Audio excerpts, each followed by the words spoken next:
Mesdames et messieurs, bonjour et bienvenue dans cette édition de journal sur AskWeb TV. À présent, voici les titres. Dans ce JT, la journée mondiale de l'aide humanitaire célébrée à Bamako.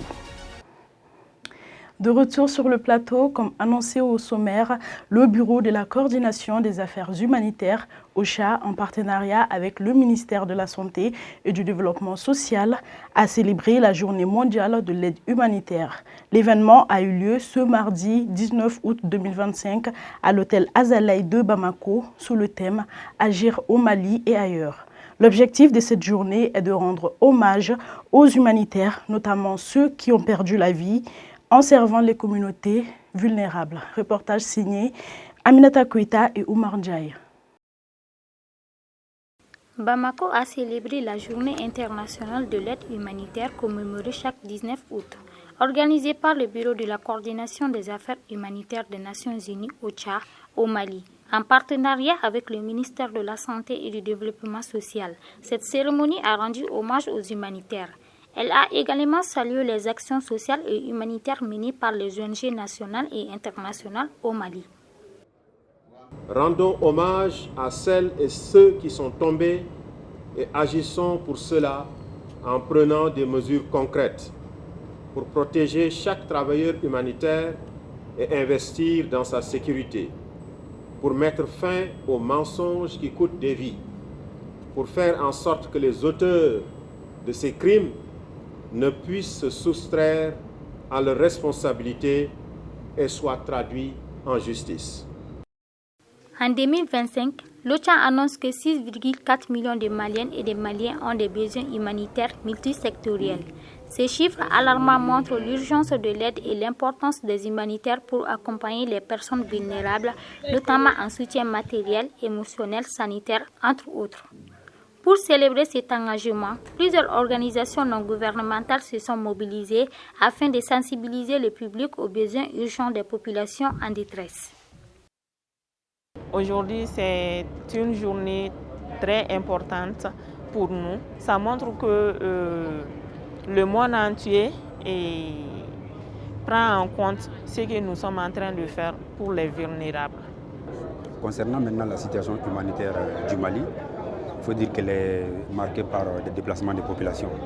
Les déplacements de population dont le gouvernement, à travers la Direction nationale du développement social, fait les décomptes de manière périodique. Donc le dernier décompte fait état de plus de 402 000 personnes déplacées internes à l'intérieur du pays, dont la majorité ce sont des femmes et des enfants. Parmi les autorités présentes, la ministre de la Santé, Mme Assaba Diallo Touré, a exprimé sa satisfaction concernant le bon déroulement de l'événement. Elle a également rappelé les leçons tirées des dernières crises sanitaires mondiales, appelant à renforcer les partenariats entre les États, les ONG et les populations locales. L'État malien s'attache à créer un environnement favorable au déploiement efficace de l'assistance humanitaire en veillant à ce que l'aide parvienne aux populations les plus vulnérables. Dans un contexte où le pays traverse des crises multisectorielles, l'assistance des acteurs humanitaires est essentielle. Cette journée a permis de découvrir le quotidien de ces acteurs grâce à des expositions, des photos poignantes, des objets du quotidien et des témoignages de terrain. Ce fut une invitation à comprendre, mais surtout à agir pour que l'humanité ne soit pas qu'un mot inscrit sur un mur, mais une valeur partagée par tous. À l'instar de la fête des 65 ans d'indépendance de la République du Congo-Brazzaville, la communauté congolaise vivant au Mali a organisé une fête commémorative ce samedi 16 août 2025 à la pyramide du souvenir de Bamako. L'objectif est de renforcer le lien de fraternité entre les ressortissants congolais et le pays hôte qui est le Mali. Reportage signé Gaussou Haïdara. C'est à la pyramide des souvenirs de Bamako que la communauté congolaise vivant au Mali a célébré la fête de l'indépendance du Congo-Brazzaville, commémorée chaque 15 août. L'événement, marqué par des festivités culturelles, des discours officiels et des moments de communion, a permis de rappeler l'histoire du Congo et ses acquis depuis 1960. Il a également renforcé les liens entre les ressortissants congolais et a favorisé le partage de leur culture avec les Maliens.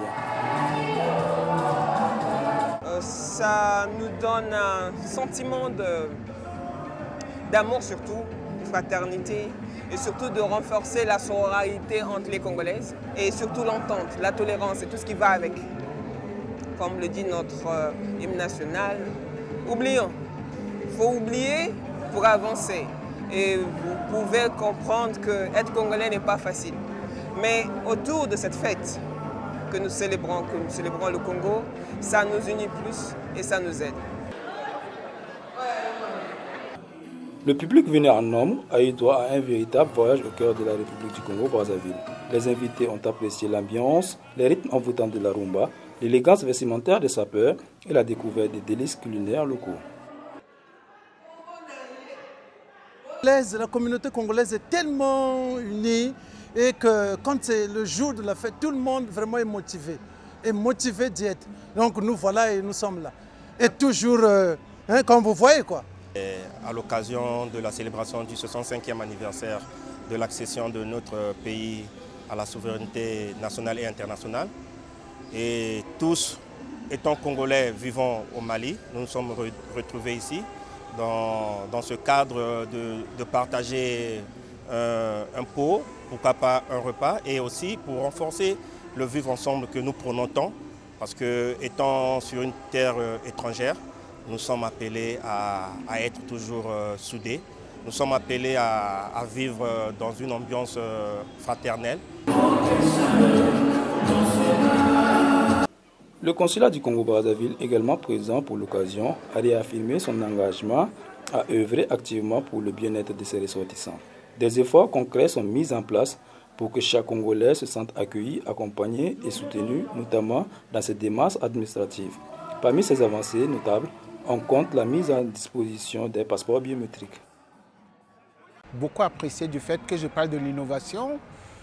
J'ai vu votre consul honoraire qui a intervenu et qui a parlé des avancées qu'il y a eu par rapport à la résidence de la communauté congolaise de Brazza résidente ici au Mali.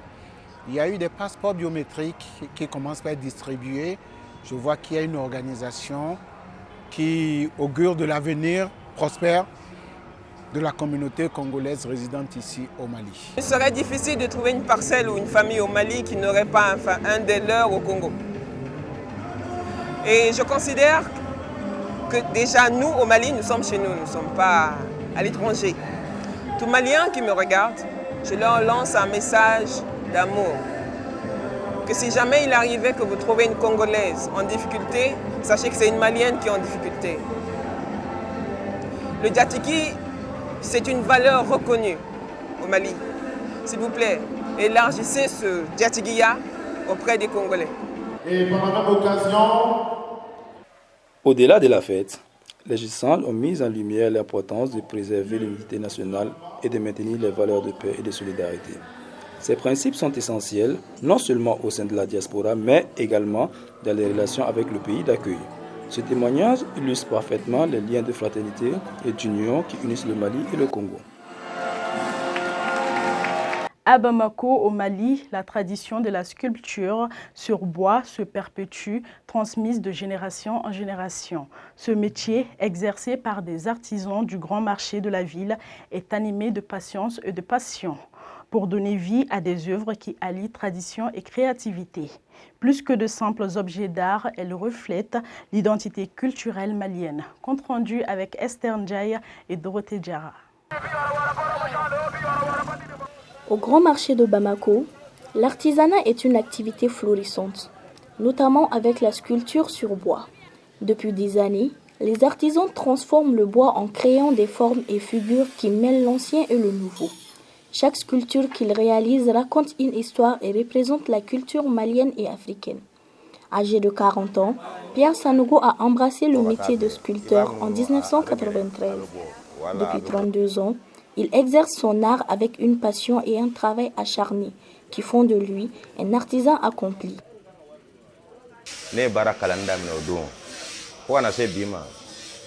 Ne ma découragé la masale ma foyi nya de ya no de ka se ya no de ka ke patron ya no de ko sa no bo chugo la parce que kelen abi dépend bara na chugo la quoi bara do be no o na chugo presser no do no na il faut presser en ke am sera le duru le woro ka de ngilen ka ka sɔrɔ a ma ban parce que don o don I bɛ dɔɔnin k'a la I b'a bila hakili bɛ girin fɔlɔ. Pour s'adapter à la modernité, ces artisans utilisent désormais de nouveaux instruments, qui sont les machines, comme une tour mécanique. Elles accélèrent et facilitent la production, créant des sculptures tout aussi belles que celles faites manuellement, tout en conservant l'âme de l'œuvre. Le parcours hors norme d'un artiste musicien et vendeur de pièces détachées. Walbeogo Mathieu, alias Mr. Walti, est un artiste musicien burkinabé vivant au Mali. Méconnu du grand public, il a à son actif un album sur le marché discographique. Compte rendu avec nos reporters. À Bamako, un jeune aventurier burkinabé se fait remarquer par son courage et son abnégation dans les métiers de mécanicien automobile et la vente des pièces détachées pour les gros porteurs. Artiste confirmé depuis 2017 mais méconnu du grand public, il a à son actif un album et plusieurs singles. Walbeogo Mathieu, alias Mr. Walti, mêle passion et détermination dans l'espoir de vivre de sa musique à l'avenir. Pour faire de la musique aujourd'hui, sans producteur et sans accompagnement, il faut forcément s'accrocher à un métier pour pouvoir survivre et vivre ta passion. À la base, je suis mécanicien. Voilà, de la mécanique, je suis passé à vendeur de pièces auto. J'essaie de faire les deux à la fois. C'est difficile au départ de vraiment gagner sa vie dans la musique. Notre artiste à la voix captivante ne se contente pas d'attendre le succès. En parallèle de ses enregistrements et répétitions, il vend des pièces détachées et véhicules d'occasion pour financer ses projets musicaux. Une double vie qu'il assume pleinement. J'arrive pas vraiment à vivre de la musique. Voilà, mais j'ai l'espoir. C'est un milieu qui est un peu compliqué. Donc, il faut forcément avoir quelque chose au départ pour pouvoir financer tes activités. Donc, forcément, moi, j'encourage beaucoup plus les jeunes à se lancer dans des activités, dans des métiers, avant vraiment d'espérer que quelqu'un vienne te pousser. Mathieu est la preuve vivante que l'on peut allier rêve et responsabilité. Construire ses projets avec ses propres moyens est une fierté pour lui, vu l'évolution musicale de nos jours à travers le monde.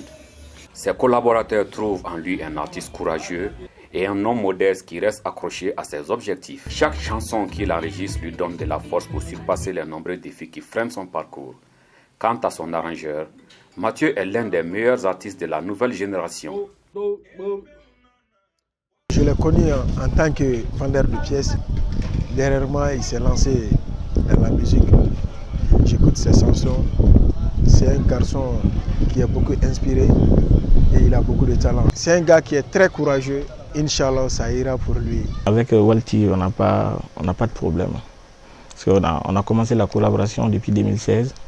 Donc jusqu'à maintenant, s'il vient au studio, voilà, on arrange les choses à notre manière, de telle sorte que la musique peut être à la hauteur. Je vis en parfaite harmonie avec mes frères et sœurs maliens. Nous sommes tous de la même famille. Hein. Dans un monde musical où la majorité des artistes attendent d'être repérés par les maisons de production, Mathieu a choisi l'autoproduction. C'est pourquoi il exhorte les jeunes artistes en herbe à persévérer dans le travail.